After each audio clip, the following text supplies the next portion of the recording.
try and keep it cryptic. First of all, let me tell you that from Feb 2021, the ceasefire understanding has been working very well, and in last 11 months, if I have to say so, or 11 to 12 months, the number of CFVs have been very limited, and those are exception, for example, 2 to 3 only. As you are aware, Home Minister, during the conference which he chaired about 2-3 months back, he said that we will not tolerate any kind of infiltration, therefore our counter-infiltration grid has to be foolproof. And as a result, the current infiltration grid is actually foolproof to a great extent, where we have made sure that all the reserves also which were there have also been put in the second tier to make sure that there is no infiltration which takes place. Now, as far as coming on to the terrorist camps which are there, these terrorist camps, primarily the major ones are approximately 6 and the minor ones are approximately 29, if I can say so. Also, there are a number of temporary launch pads. Now, these temporary launch pads, as you see, are generally co-located with various military establishments. So, the complicity of the Pakistan Army and other agencies cannot be denied. Coming on to the hinterland. The hinterland infiltration takes place from various places, of course, through the thick jungle, through the snow mountains which are there, and also some areas which you rightly said that the international boundary which is not part of the Northern Command, some may also take place from there, whether it is from Jammu or also from Punjab and even from Nepal and other places. The aim is to kind of identify these people and neutralize them at the earliest possible time frame. If I have to give the number of the terrorists which are across, approximately I will say about 200 terrorists who are waiting across to get launched to this place. In the hinterland also, if I have to look at, I will say approximately that 40 to 50 local terrorists who may be there in the system, and foreign terrorists we cannot say for sure how many are there as of today. But the way we have neutralized approximately 21 foreign terrorists this point of time, it goes to show that the shelter which was being provided to the foreign terrorists earlier is going down with every passing day. Similarly, the number of local terrorists, the way they have been neutralized, they are less trained and they are being found with a pistol. So it means that the trained terrorists are dwindling day by day in the valley. May I now request Mr. Kuninder Kaul, Bureau Head A9, to ask his question, please. Sir, could you please tell us about the situation on LAC, sir? Now, as far as the situation on LAC is concerned, the situation as of today is stable, but it is in the state of heightened alert. Why? Because we don't want a situation to be repeated which took place in April 20. As a result, the force deployment as well as the equipment deployment is calibrated in nature, and we will make sure that any kind of misadventure by the adversary does not take place again. To make sure that there is no irritant which is likely to become a violent situation, what we have done that firstly at the lower level, that is the battalion and brigade level, now we have opened up various channels of communication. We have regular hotline exchanges, and we have stopped the system of that body push etc. which used to be there earlier, and no physical contact is being ensured. Wherever there is an irritant, we immediately call for the talks, and at the battalion, brigade level, we sit down together and come to an amicable solution. As for the issues which are of difference of perception of the LAC, these are required to be handled at the higher level, that is the Corps Commander level meeting or with the MEA level. These meetings keep taking regularly. As you are aware, the 15th meeting took place on 11th March 2022. Some kind of a negotiation has moved forward, and since these are long-standing issues, the perceptual differences are there, the MEA is also involved with us, so they will take their own time, and for that we both have to have a strategic patience. Mr. Ashish Dutt from JK24. Jain sir, Ashish JK24 sir, Pakistan जो है हमारे युवाओं का कश्मीर की बात की जाए तो उनको भड़कला रहा है। जिन बच्चों को भारत के निर्माण में अपना योगदान देना चाहिए, उनके लिए क्या आपका मैसेज है? देखिए, सबसे पहली बात तो ये है कि जो एब्रोगेशन आर्टिकल हम 370 आर्टिकल की बात करते हैं जो हमारा अगस्त 2019 में हुआ था, मैंने एक मोहतरमा से ये सवाल किया जो डीडीसी की मेंबर थी कि इससे सबसे ज़्यादा आपको क्या फ़ायदा हुआ है। उनकी बच्ची कॉन्वेंट स्कूल में पढ़ती थी। वो बोलती हैं जब पहले 15 अगस्त का हमें बोलते थे कि देश का झंडा बना के लेके आओ, तो वो पूछती थी अपनी मम्मी से कौन से देश का झंडा बनाना है। बट अगस्त 2019 से सबसे बड़ा फ़ायदा ये हुआ है कि उनको पता है कि उनको भारत देश का झंडा बनाना है। तो इस तरह के जो चेंजेस आ रहे हैं उसमें आर्मी भी एक इम्पॉर्टेंट रोल प्ले कर रही है। जैसे आपने देखा है कि हम लोग डी रेडिकलाइजेशन तो नहीं बोलूँगा, बट सही रास्ता, आखिर कब तक, काफ़ी ऐसे प्रोग्राम्स हैं जिसमें हम लोग शामिल हो रखे हैं। दूसरी चीज़ ये है कि हमारे जो आर्मी गुडविल स्कूल हैं जो कि तकरीबन 48 के नंबर हैं, उस स्कूलों में जो हमारे 15,000 स्टूडेंट्स पढ़ रहे हैं उनको भी हम एक ऐसा रास्ता दिखा रहे हैं कि भारत देश कैसा है और आपका जो भविष्य है इस देश में कैसा बनने वाला है। ऑल्सो हमने मेवाड़ यूनिवर्सिटी के साथ और आर्मी वेलफेयर एजुकेशन सोसाइटी के साथ बहुत बच्चों को बाहर भेजा है जो इन जगहों पर पढ़ रहे हैं और इस देश को अच्छी तरह समझ रहे हैं और समझ रहे हैं कि जो पाकिस्तान द्वारा ये जो रेडिकलाइजेशन चलाया जा रहा है इसको कैसे हम दूर कर सकते हैं। थोड़े सोचने की बात ये ज़रूर है कि जहाँ तक हमारे लोकल टेररिस्ट हैं इसमें जो टीनेजर्स को यूज़ किया जा रहा है और ये टीनेजर्स को जो यूज़ किया जा रहा है वो सोचने का सवाल है। आपने देखा है कई ऑपरेशंस में कि माएँ बाहर खड़ी हुई हैं और आवाज़ दे रही हैं बच्चे को, बेटा तू बाहर आ जा, लेकिन वो बाहर नहीं आ पा रहा है। हो सकता है कुछ रेडिकलाइजेशन हो सकता है वो जिस फॉरेन टेररिस्ट जो उसके साथ है वो उसको ह्यूमन शील्ड यूज़ कर रहा हो जिसके कारण वो वापस नहीं आ पा रहा है। यहाँ तक कि मैं तो ये कहना चाहूँगा कि जब वो लोकल टेररिस्ट ख़त्म होता है वो फॉरेन टेररिस्ट की गोली से ख़त्म हुआ है या जो ऑपरेशन हुआ है उससे। जहाँ तक आपने सेना का सवाल पूछा है ऑप शिवा के लिए, ये हमारा बहुत अहमियत वाला रोल रहता है। जैसा कि आप जानते हैं कि इन जगहों पे हम पूरे 12 महीने डिप्लॉयड रहते हैं और इसमें हम हमेशा इंश्योर करते हैं कि ऐसी जगहों पे किसी भी प्रकार से मिलिटेंसी ना पनप पाए।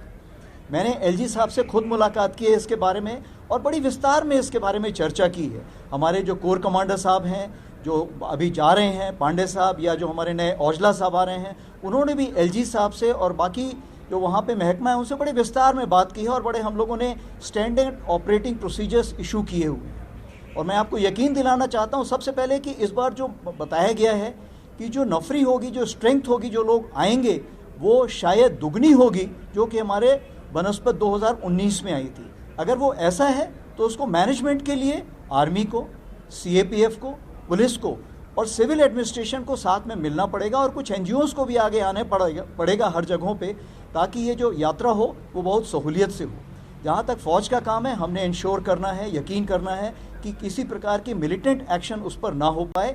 इसके लिए हमने ऑलरेडी कार्रवाई शुरू कर दी है, एरिया का सैनिटाइजेशन शुरू कर दिया है और कुछ एक्स्ट्रा फोर्सेस हम वहाँ पर लगाएंगे जो इस चीज़ का यकीन करेंगी किसी प्रकार के मिलिटेंट एक्शन वहाँ पर ना हो पाए। इसके अलावा कुछ हम वो भी कार्रवाई करेंगे जो आने वाले पॉपुलेशन के लिए सहूलियत का काम करें, चाहे वो मेडिकल एड है, चाहे वो टेंटेज अकोमोडेशन कुछ देना है या कोई रसद देनी है इमरजेंसी में, या कोई एवैक्यूएशन करना है, मेडिकल एवैक्यूएशन, उसमें भी हमारा पूरा सहयोग रहेगा।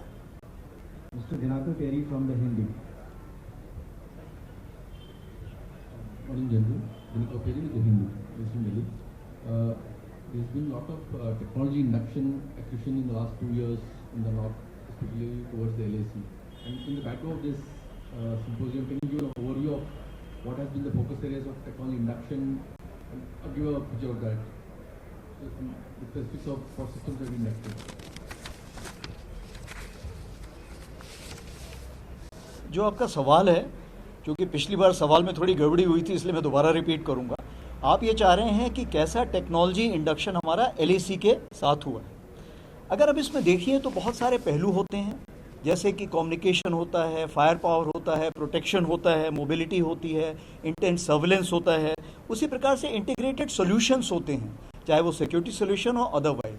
और उसके अलावा आज की इंडस्ट्री हमारी इतनी काबिलियत रखती है कि हमें, जिसको हम कहते हैं ऑल्टरनेट सॉल्यूशंस, मीन्स कुछ ऐसे सॉल्यूशंस जो हमारे जहन में ना रहे हों बट फिर भी वो प्रोवाइड करते हैं। जैसे आप एप्पल देख लीजिए, जब एप्पल फ़ोन आया था, स्टीव जॉब ने जब इसको दिया था तो वो भी एक ऑल्टरनेट सॉल्यूशन दिया था जो कि पब्लिक ने उसको बहुत ही अच्छे ढंग से सहारा था। इन चीज़ों पे अगर हम ध्यान दें तो कम्युनिकेशन पे हमारा बहुत ही ज़्यादा ध्यान रहा है और हम यकीन कर रहे हैं कि जितना भी कम्युनिकेशन इक्विपमेंट है, चाहे वो सॉफ्टवेयर डिफाइंड रेडियो है या लेड आउट लाइन्स हैं जो हमारी हैं, OFCs हैं, वो हर जगह पहुँचें और किसी भी वक्त हम आउट ऑफ कम्युनिकेशन ना रह पाएँ। जहाँ तक प्रोटेक्शन का सवाल है, ये जो है ये एक एवॉल्विंग प्रोसेस है. This keeps on going. As you are aware that we are providing the NIJ 3 and now evolving to NIJ 4 protection, which is there for the bulletproof jackets as well as the helmets. Coming on to the firepower, you are well aware that we are now having the best of weapons and ammunition what is available, which are world class, whether it's a 6 or Negev LMG, and even the guns which have been provided. Even to kind of provide the logistical support, we have now got the ATVs. Similarly, in the future, we are going to get the APCs, wheeled APCs, which are likely to come up.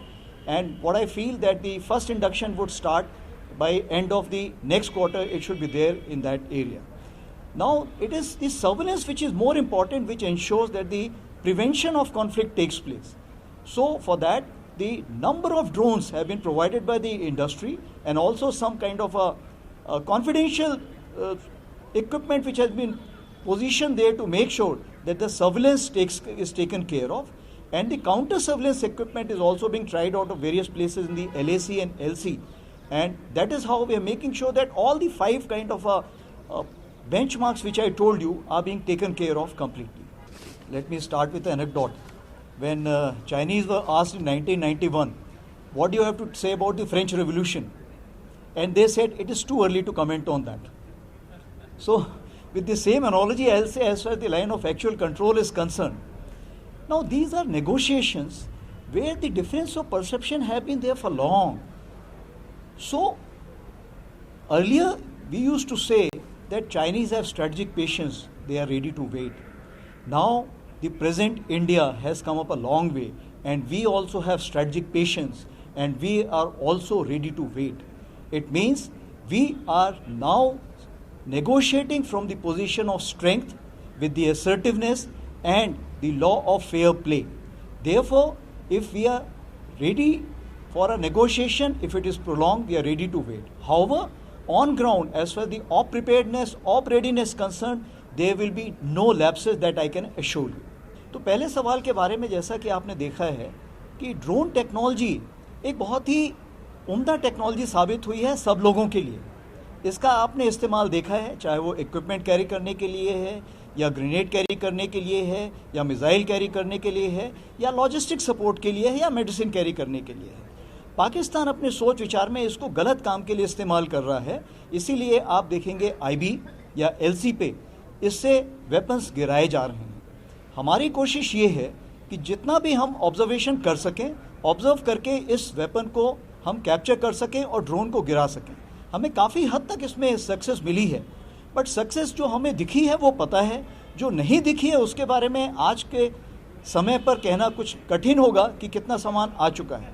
परंतु सबसे बड़ी चीज़ ये है कि क्या जो अफ़गानिस्तान में जो सामान अमरीकियों ने छोड़ा था, क्या वो सामान एक टेररिस्ट के हाथ में आया है? तो कुछ हद तक हमें शायद इसके लिए हामी भरनी पड़ेगी. जैसा कि आपको पता है कि जो हमने रिसेंट ऑपरेशन किए थे, इसमें हमें M4 राइफल्स मिली थी जो मेड इन अमेरिका हैं. हमें कुछ नाइट विजन डिवाइस मिली हैं जो कि मेड इन UK हैं, मेड इन चाइना हैं. इसका मतलब ये है कि कुछ इक्विपमेंट तो आया है, लेकिन अगर वो इक्विपमेंट आएगा तो इसको इस्तेमाल करने के लिए भी आपको ट्रेंड मिलिटेंट चाहिए होगा जिसको अच्छी तरह इस्तेमाल कर सके. हमारी कोशिश यही है कि उस इक्विपमेंट और मिलिटेंट का तालमेल ना बैठने दें. तो अगर कहीं से इक्विपमेंट आ भी गया है तो उसके लिए मिलिटेंट ना मिले, जहां मिलिटेंट है वहां पे इक्विपमेंट ना मिले. और इस हालातों को मद्देनज़र रखते हुए हमें काफ़ी हद तक सक्सेस मिली है. इसीलिए आप देखेंगे कि पिस्टल का जो मूवमेंट है, जो पिस्टल इंडक्शन है, वो थोड़ी हाई है और उसको काउंटर करने में हमें काफ़ी हद तक सहूलियत मिली है. काफ़ी हमें ऐसे वो खरीजे मिले हैं, जो मिले हैं जहाँ पे सामान रखा हुआ है वो मिले हुए हैं, जिसमें हम काफ़ी हद तक हमने काबू कर लिया है और कैप्चर कर लिए हैं पिस्टल्स. जहाँ तक दूसरा सवाल आपका है जो कि मैन पावर रिक्रूटमेंट का है, देखिए ये जो सवाल ऐसा है, ये सरकार की एक नीतिगत होती है कि कब वो रिक्रूटमेंट करें. आपको ये पता है कि पिछले 2 साल में देश की इकॉनमी एक बड़े कठिन दौर से गुजर रही थी. क्यों? क्योंकि कोविड के कारण जो हमारा इकोनॉमिक डेवलपमेंट था उसमें कुछ रुकावट आई है. जब रुकावट आएगी तो भारतीय सेना भी उसका हिस्सा है और हमें भी उसका भाग बनना पड़ेगा। इसीलिए जहाँ तक इस रिक्रूटमेंट में है थोड़ी रुकावट आई है। आप लोगों ने अखबारों में पढ़ा होगा कि ये जो नया रिक्रूटमेंट आने वाला है ये किस रूप में आने वाला है, इसके बारे में काफ़ी बातचीत चल रही है, काफ़ी लोग इसके ऊपर आर्टिकल्स लिख रहे हैं, काफ़ी लोग अपने विचार व्यक्त कर रहे हैं। तो जब ये आएगा तो हम उसको समूचे रूप में अपनाएंगे। जहाँ तक आज की शॉर्टेज का सवाल है, मैं आपको यकीन दिलाना चाहता हूँ कि उसको हमने कैसे भरपूर किया है। जैसे कि अब ये सेमिनार हो रहा है, हमने इसमें टेक्नोलॉजी पूरी अच्छी तरह इसमें निभाई है, टेक्नोलॉजी को डाला हुआ है। हाँ, थोड़े से जो हमारे फॉर्मेशंस थे जो कि कहना चाहिए सॉफ्ट फील्ड में थे, उनको हमने थोड़ा सा ज़्यादा ड्यूटी दी हुई हैं जो फील्ड में ऑलरेडी थे, ताकि हमें इन्फिल्ट्रेशन ग्रिड को हम और मजबूत कर सकें।